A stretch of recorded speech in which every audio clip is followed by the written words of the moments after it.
I was there for the dawn and the birth of the video game console. So I was very familiar with Sonic, and I know that at the time it was like a Sega versus Nintendo thing, and Mario versus Sonic, and so yeah, I spent a long time playing the game, and then my kids, another generation, spent many hours playing the game. I'm not as familiar with it as some, but definitely knew the character, and definitely had some, you know, some good amount of hours playing Sonic when I was younger. And it's a testament to its to the character and the game, and I think it's going to go down in history as one of the greatest video games ever created, and how long it's been around and how popular it's been for so long. So it's cool to see it finally make its way to the big screen. I think the story we're telling is a really cool one because it takes this iconic video game character and puts him into a real world, puts him here on Earth with us. And there's elements of Superman in there. There's you know, this not an outcast, but this character who is in an alien land to him. This alien who's in an alien land, who is curious about humanity, curious about people and their lifestyles that they lead, but feels like he has a secret, or feels that this world is, you know, or he's too much for this world, or he has to kind of be invisible, you know, to them, because it would be too much for them. There's a really nice element of, you know, this superhero, I guess, if you will, living in the shadows, observing in a very kind of pure and sweet way, and innocent way. And in the audience getting to watch Sonic feel like he's growing ties with these people, and there's relationships forming that aren't necessarily reciprocal. So there's a real childlike innocence to Sonic in this movie, and it's fun to watch him observe the townspeople. Yeah, I think Tom is, at his core, a very good guy. He does the right thing, and he believes he's got a good sort of sweet moral code, and he's got a great relationship with his wife. He lives in a really small town, and I think there's a curiosity that lies within him that takes him outside of Green Hills in his mind and in his endeavors. He has a great affection and love for the people of the town that he protects, the people that he helps get their trucks stuck out of the mud and, you know, cleaning out their gutters. You know, he's a cop. He's a small town cop who wants more. He wants to mean more. He wants to challenge himself more. And while it's sort of bittersweet, the idea of having to leave this small town and his family for so long, you know, it's something he feels like he has to do, to, you know, do a little soul searching and find out who he really is.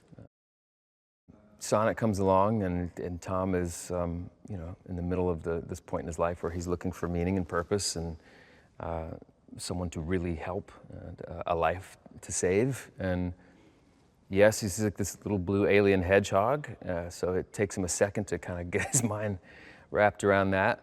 But there's something about Sonic that he feels like he has to take care of him, and I think you start to see Tom fulfilling his destiny, or whatever his goal was he wanted to achieve, kind of involuntarily and by accident.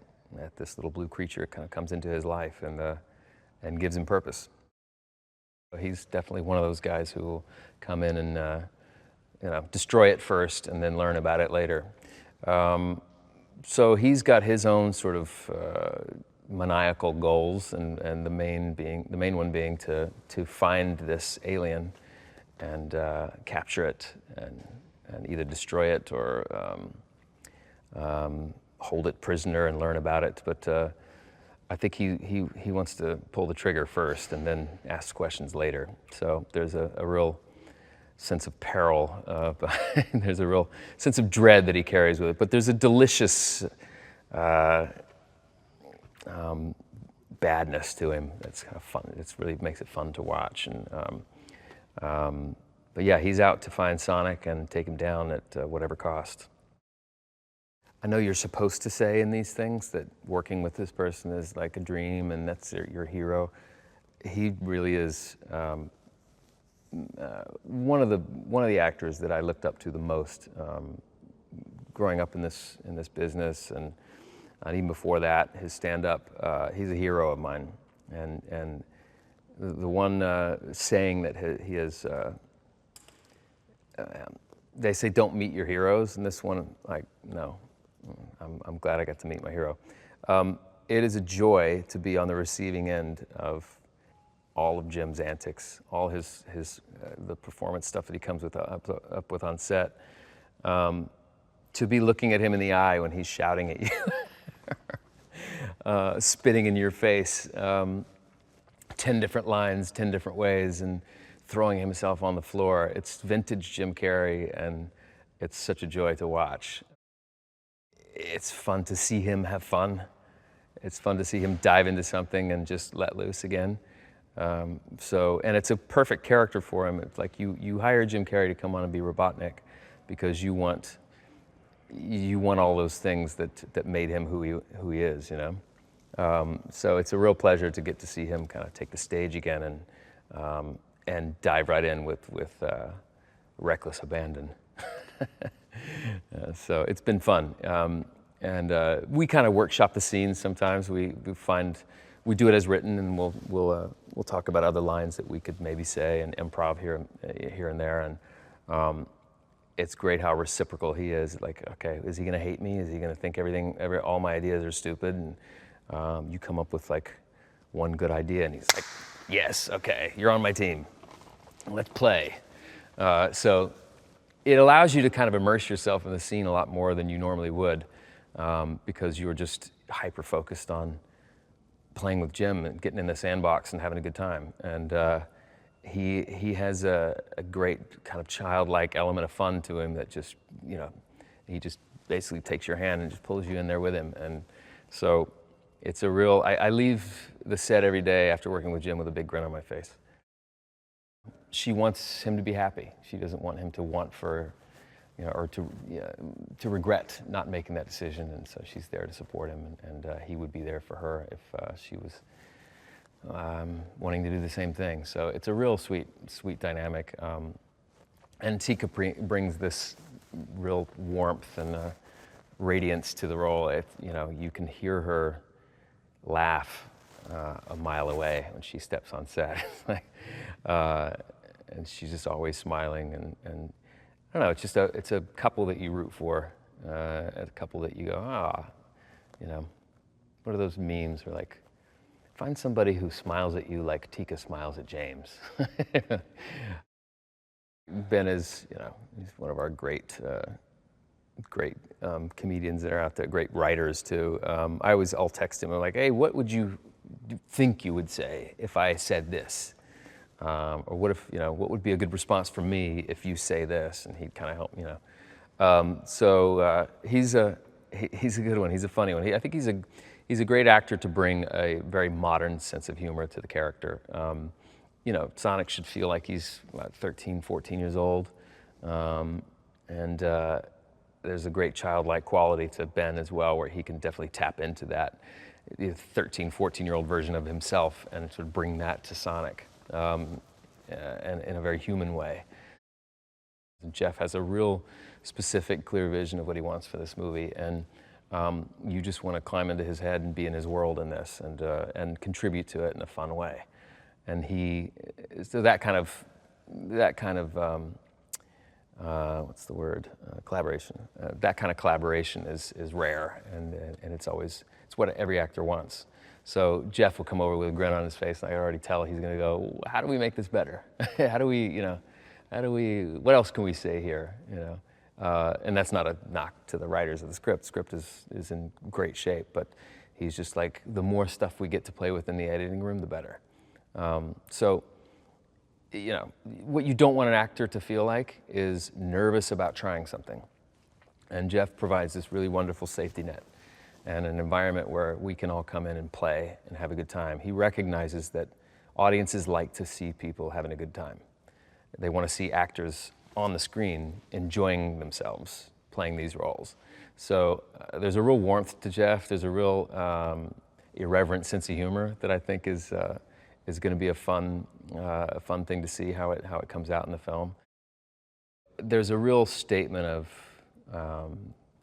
welcoming spirits and souls and individuals, even if they're very different than what we are, what we're used to seeing. And you know, obviously this isn't a huge message movie by any means, but there's a real sweetness to and innocence to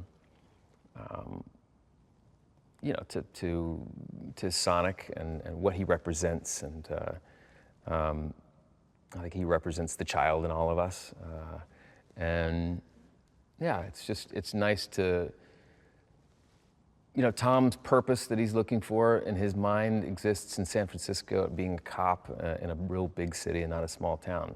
He finds his purpose in being a friend to this creature that maybe a lot of other people would be scared of and want to do away with. I don't know. I think it says a lot about Tom's character, and it says a lot about Sonic's character, that he there's a real soul to him, that he wants to belong. That's a big theme in the movie. It's just like wanting to belong, you know, wanting a family, wanting to be accepted for who you are, no matter what you look like or sound like or where you come from. And you know, I think it feels good to be part of a movie that does make that statement, even if it does so in a fun way. I think it's just one of those movies that everyone's going to enjoy. I mean, the kids are going to enjoy it because you got this fun, sweet, funny little animated character that's a legend icon in the video game world come to life, and I think the parents will be like, okay, that movie is a lot smarter than it had to be, right? Like the humor is sharper, it's more contemporary, the action is bigger than your normal kind of kid movies. So it's like we're bridging this gap between your sort of big superhero movies and your animated kids movies, and sort of fusing them together so you get the best of both worlds. And I think that'll be a fun ride for everybody. Hey, stay with me for more on animation. Now, the movie Ants was rushed in production by DreamWorks, and they released it 1 month before Disney Pixar's A Bug's Life. Now, the move was the result of a bitter feud between executives at Disney Pixar and DreamWorks Animation.